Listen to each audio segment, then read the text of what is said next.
ذبح کرنا تو سراسر انسانیت کی توہین ہے، انسانیت کی تذلیل ہے۔ آخر قوم نے آخرکار ان کی قوم اس گھناؤنی حرکت کرتے تھے، اور اس حرکت میں حضرت ابراہیم علیہ السلام کے ذات میں نفرت کیا کرتے تھے۔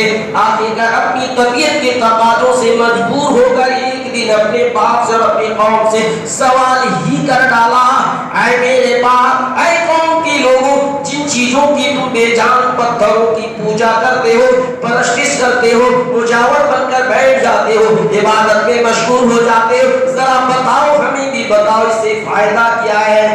قرآن نے کہا اِذْ قَالَ لِأَبِيهِ وَقَوْمِهِ مَا هَٰذِهِ التَّمَاثِيلُ الَّتِي أَنتُمْ لَهَا عَاكِفُونَ۔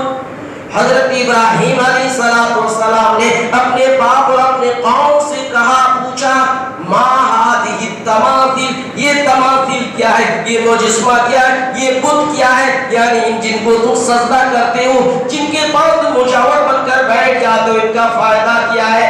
ان کے پاس کوئی جواب نہیں تھا، نہ عقلی جواب تھا نہ نقلی جواب تھا، ان کے پاس کوئی جواب ہی نہیں تھا جو حضرت ابراہیم علیہ السلام کے سوال کا جواب دے کر حضرت ابراہیم علیہ السلام کو مطمئن کر سکے، خاموش کرا سکے۔ ان لوگوں نے کہا، قالوا وجدنا آباءنا لها عابدین، اے ابراہیم علیہ السلام، ہم نے تو اپنے باپ داداؤں کو انہی کی پوجا کرتے ہوئے پایا، انہی کی پرستش کرتے ہوئے پایا۔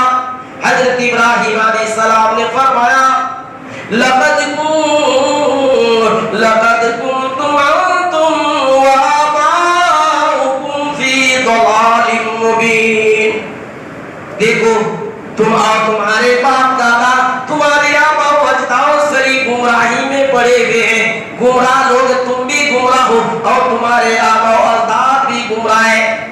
لوگوں نے کہا، قالوا اجئتنا من الحق ام انت من الغائبین، اے ابراہیم علیہ السلام، کیا تو ہمارے پاس کوئی حق لے کر آیا ہے؟ کیا صدق دل اور سنجیدگی سے بات کرنے آیا ہے، یا تو پھر یوں ہی مذاق کر رہے، یوں دل لگی یا چھڑکانی کر رہے ہو؟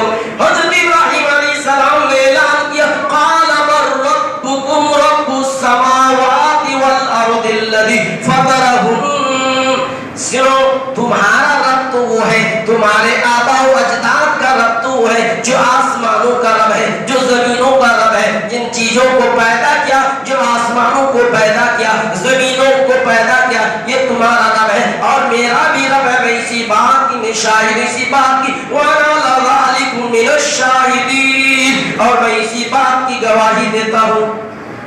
تو اللہ رب العالمین نے حضرت ابراہیم علیہ السلام کو شروع ہی سے رشد و ہدایت اور زمین و آسمان کی ملکیت بتا دی تھی۔ میرے بھائیوں، حضرت ابراہیم علیہ السلام کی دعوت 3 مرحلوں میں تھی۔ سب سے پہلے باپ کو دعوت دی، پھر اپنی قوم کو، پھر تیسرے نمبر بادشاہ وقت کو۔ انشاءاللہ بقیہ باتیں آئیں گے۔ یہ حضرت ابراہیم علیہ السلام کی زندگی کے حالات اور قربانی کے تعلق سے مسلسل 2-4 جمعہ جو بھی عید کرتے ہیں، جمعے آئیں گے انشاءاللہ، کھینچنے کی کوشش کروں گا۔ اللہ نے اگر ہمیں حیات دی تو اللہ رب العالمین سے دعا ہے، اے اللہ تمام مسلمانوں کو نیک عمل کرنے کی توفیق عطا فرما، یا اللہ صالح عمل کرنے کی توفیق عطا فرما، یا اللہ ہم لوگوں کو 5 وقت قائم و دائم کے ساتھ نماز پڑھنے کی توفیق عطا فرما، یا اللہ ہمیں جو پریشان ہے اے ان کی پریشانی کو دور فرما، یا اللہ ہمیں جو بیمار ہے اللہ انہیں صحت کاملہ عاجلہ عطا فرما، آمین رب العالمین۔ وآخر دعوانا الحمدللہ رب العالمین۔